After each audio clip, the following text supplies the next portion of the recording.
The Galaxy S24 delivers some of the strongest value of Samsung's latest flagships, offering the same Galaxy AI features as its pricier counterparts. But the real benefit to upgrade is to reap the performance and battery life improvements delivered by the Snapdragon 8 Gen 3 Silicon, assuming that you are able to buy a phone with that chip where you live. I have mentioned the Galaxy S24's larger display, which offers a resolution of 2340 by 1080 resolution and a 120Hz refresh rate.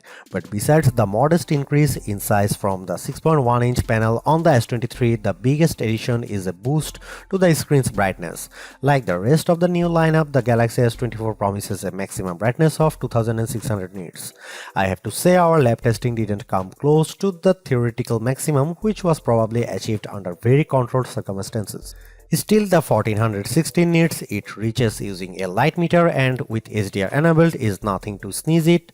It improves upon the Galaxy S23's 1340 nit reading and was in line with the iPhone 15's 1400 nit result. I found I had to keep the display brightness slider rather high to see the screen details under less favorable lighting conditions, but at least the S24 has the capability in its toolkit. A trailer for the Ministry of Our Gentlemanly Warfare on YouTube looked pretty dark in some scenes, though I suspect that's a Guy Ritchie problem and not a Samsung one. Streaming under pressure on Netflix produced bright crisp images of the US women's soccer team in action. The Galaxy S24 recreates more colors than the iPhone 15's display does using both the sRGB and DCI-P3 spectrums. Apple's screen is a bit more accurate though, with a delta E rating of 0.18 to the S24's 0.22 with the display in its default vivid mode. In terms of camera hardware, Samsung hasn't really touched a thing for this Galaxy S24 update. The 50MP main camera, 12MP ultra-wide shooter and 10MP telephoto lens with 3x optical zoom are exactly what you would find on the Galaxy S23. Even aperture and sensor sizes remain the same. In one sense, that shouldn't matter as the Galaxy S23 was already one of the best camera phones, so you'd imagine that the Galaxy S24 should be just fine on the camera front. And that's before we get to some of the AI enhanced features Samsung has added to the S24 lineup. The trouble is Samsung's competitors have not stood still since last year. Now you can guys see some photo sample of Galaxy S24 and some comparison between S23 and S24 and iPhone 15.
Much of the software discussion surrounding the Galaxy S24 is going to center around those Galaxy AI features, and rightly so.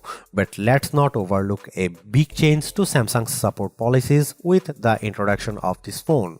Starting with the Galaxy S22, Samsung started offering 4 years of Android updates plus an additional year of security support.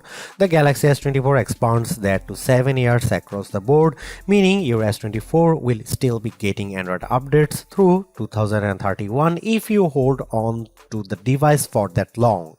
Yes, Samsung is following Google's lead after it extended identical support to its Pixel 8 phones. But who cares which phone maker was fast? Extended software support is always welcome, especially at a time when more of us are holding out for longer version phone upgrades. If the Galaxy S24 phone had performed just a shade or two better against the iPhone 15, I would have declared this model as the entry-level flagship phone to get. As it stands, this is still one of the best base model Galaxy S phones I have ever used, delivering a lot of value for $800. While the AI features are welcome additions, they are only part of what makes the Galaxy S24 so impressive. It's the bigger, brighter screen, longer lasting battery and stellar performance that make the phone device well worth getting, with Galaxy AI a nice add-on. Because the cameras haven't changed that much, I don't think anyone with last year's Galaxy flagship needs to concern themselves with upgrading. And perhaps even Galaxy S22 users can get one more year out of their device. Anyone with an older Galaxy flagship should run not walk to their nearest retailer to grab this new model. Perhaps the most impressive thing about the Galaxy S24 is the serious lack of FOMO you'll have if you opt for this phone over one of the more expensive models. Yes, the Galaxy S24 Ultra has the more impressive camera setup, but with the same Galaxy AI features and battery and performance improvements of its own, the Galaxy S24 is a worthwhile flagship in its own right. Thanks for watching, see you in the next one.